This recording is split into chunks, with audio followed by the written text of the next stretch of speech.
퇴원한 지 이틀째, 윤희는 아직 제대로 일어서지 못했다.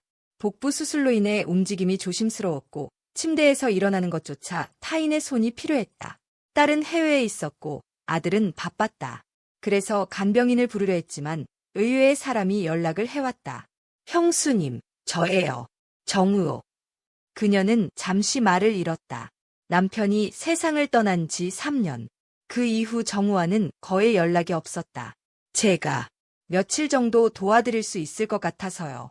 간병인보다 낫진 않겠지만 형수님 불편하시면 바로 나갈게요. 그녀는 망설였다. 하지만 집안에서 혼자 아픈 몸을 끌고 다니는 것보다 누군가 있는 편이 낫다고 판단했다. 그래, 그럼 와줄래? 까만 말풍선 만약 당신이라면 돌아가신 남편의 동생을 집에 들였을까요? 다음 날 아침, 정우는 짐을 들고 찾아왔다. 그는 많이 달라져 있었다. 예전보다 말수가 적고 눈빛은 깊어졌으며 무엇보다도 어른이 되어 있었다. 그는 묵묵히 집안일을 도왔다. 수건을 빨고 약을 챙기고 식사를 준비했다. 어색한 분위기는 첫날 저녁을 지나며 조금씩 풀렸다. 형수님, 이 약은 식후 30분 뒤에 드셔야 해요. 정우야, 내가 다 챙겨주네. 이럴 땐 누군가 있어야 하잖아요. 그리고 형도 아마 이걸 바라봤을 거예요. 그녀는 말없이 고개를 숙였다. 그의 말 속에 남편의 빈자리가 스며 있었다. 밤이 되자 그녀는 거실 소파에 앉아 조용히 TV를 틀었다. 정우는 주방에서 설거지를 하다 그녀 옆에 와 앉았다. 형수님, 예전엔 이런 분위기 익숙하지 않았어요. 무슨 분위기? 이렇게 조용한 거요. 형이랑 셋이 있을 땐 항상 긴장됐거든요. 형이 좀 벽이 있었잖아요. 그녀는 고개를 끄덕였다. 맞아. 너도 그렇게 느꼈구나. 정우는 조용히 그녀의 옆모습을 바라봤다. 그녀는 여전히 아름다웠다. 나이 들었지만 품위가 있었고 무엇보다 슬펐다. 그는 갑자기 묻고 싶었다. 형은 그녀를 정말 사랑했을까? 아니면 그저 가족이라는 의무로 살았던 걸까? 그는 왜 지금에서야 그런 질문을 품게 되었을까? 단순한 동정일까? 아니면 그날 밤 그녀는 혼자서 침대에서 일어나다가 넘어질 뻔했다. 정우는 발소리를 듣고 재빨리 달려왔다. 괜찮으세요? 좀 어지러워서. 그는 그녀를 부축하며 조심스레 침대에 눕혔다. 손끝이 그녀의 팔을 잡는 순간 짧은 정전기가 지나갔다. 둘은 동시에 멈췄다. 정우는 급히 손을 뗐다. 죄송해요. 제가 좀 무례했죠. 아니야. 너 아니었으면 정말 위험했을 거야. 정우는 그녀가 누운 채 안정된 걸 확인하고 조용히 말했다. 형수님, 이런 말 들이면 안 될 수도 있는데.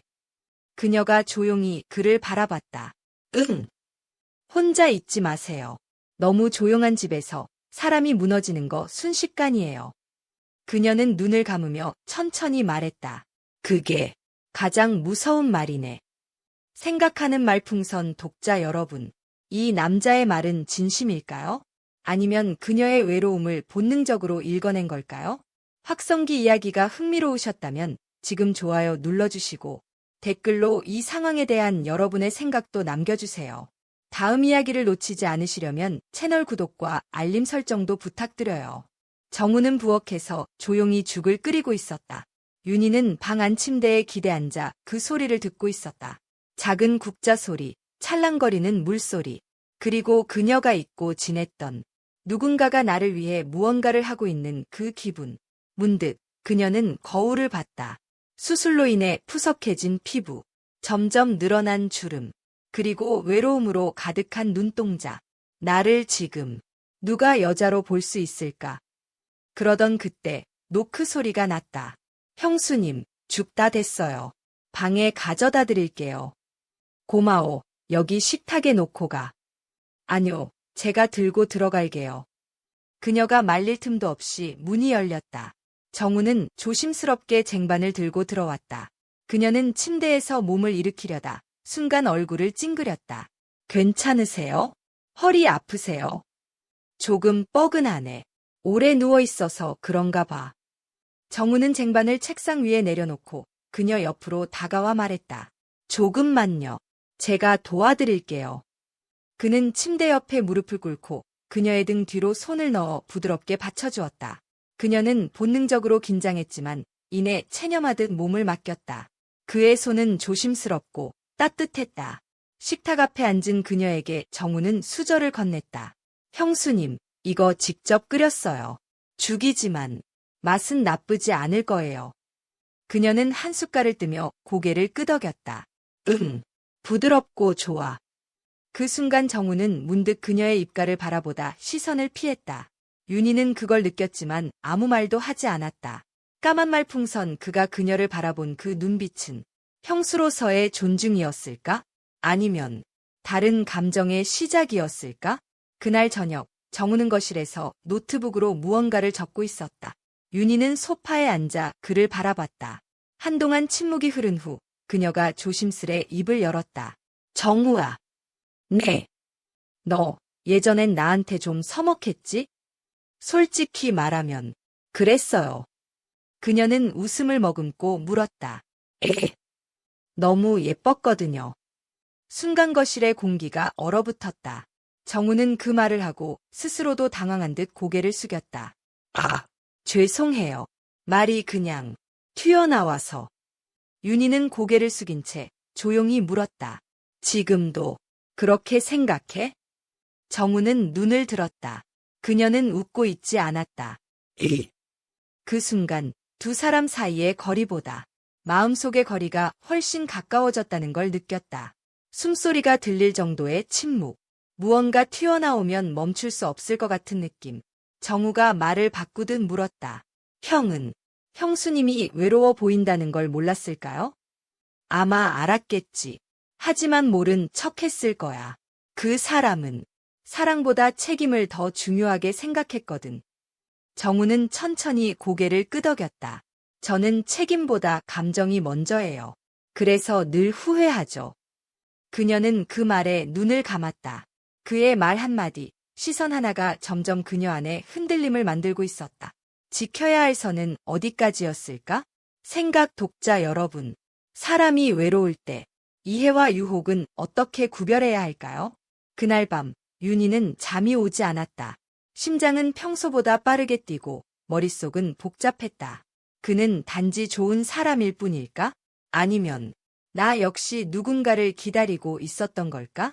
확성기 이 이야기가 계속 궁금하다면 좋아요와 댓글, 그리고 구독도 잊지 마세요. 여러분의 생각이 다음 장면의 방향을 바꿀 수도 있습니다. 밤은 조용했다. 창문 너머로 들려오는 빗소리 외엔 아무것도 들리지 않았다. 윤희는 침대에 누워 천장을 바라보고 있었다. 잠은 오지 않았다. 그의 손끝이 아직도 팔에 남아있는 것만 같았다. 왜 그 눈빛을 그냥 지나쳤을까?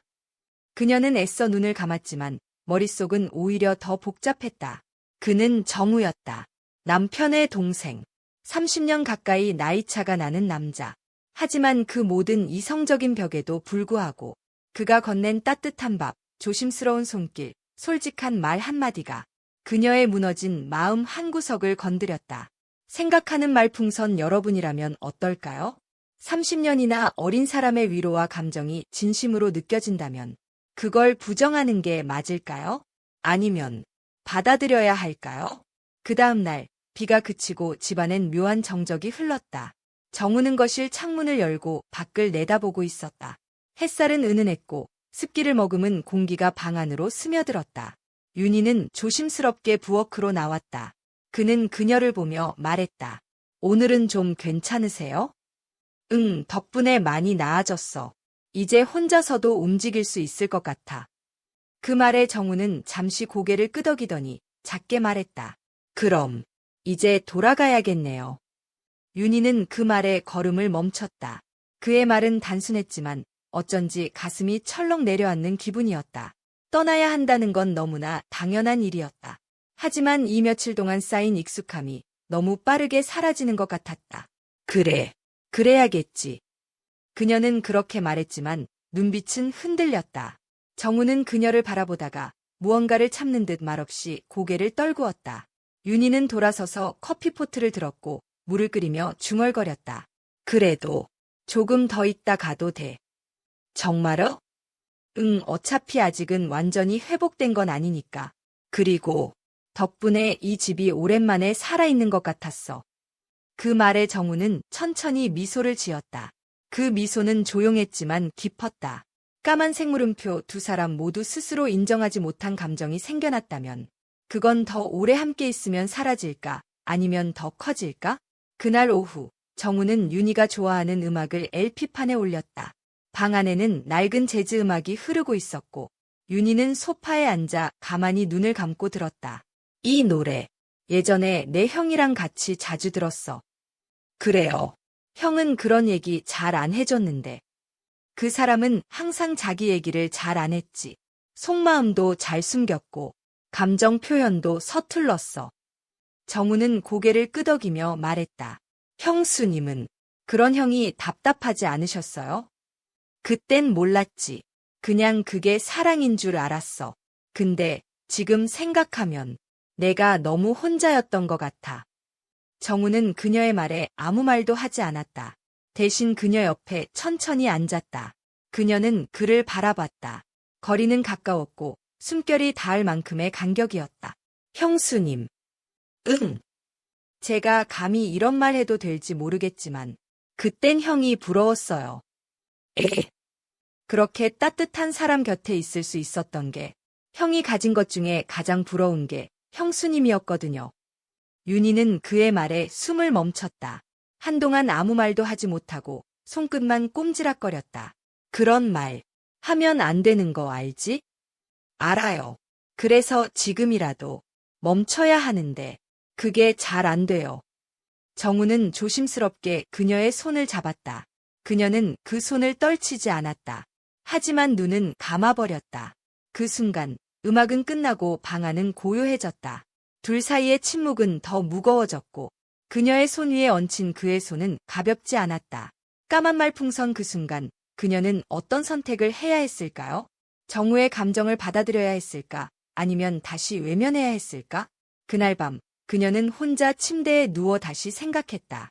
정우의 손, 그의 말, 그리고 그의 눈빛. 이건 사랑이 아니라 착각이야. 그도 나도 외로우니까 잠깐 기대는 것뿐이야. 그렇게 스스로를 설득하려 했지만 심장은 점점 더 불안하게 뛰었다. 다음 날 아침 정우는 방을 정리하고 있었다. 그녀는 조용히 그를 바라보다가 입을 열었다. 정우야. 네. 있잖아. 내가 있어서 고마웠어. 정말 많은 도움이 됐어. 그 말에 정우는 고개를 들었다. 그녀는 웃고 있었지만 눈빛은 흔들렸다. 이제 가야지. 형수님이 원하신다면. 네. 그녀는 침묵했다. 정우는 짐을 들고 문 앞에 섰다. 그녀는 멀리서 그 모습을 바라보며 조용히 말했다. 정우야. 그가 고개를 돌렸다. 가끔 연락해도 돼. 그 말에 정우는 잠시 멈칫하다가 천천히 고개를 끄덕였다. 언제든지요. 그리고 그는 떠났다.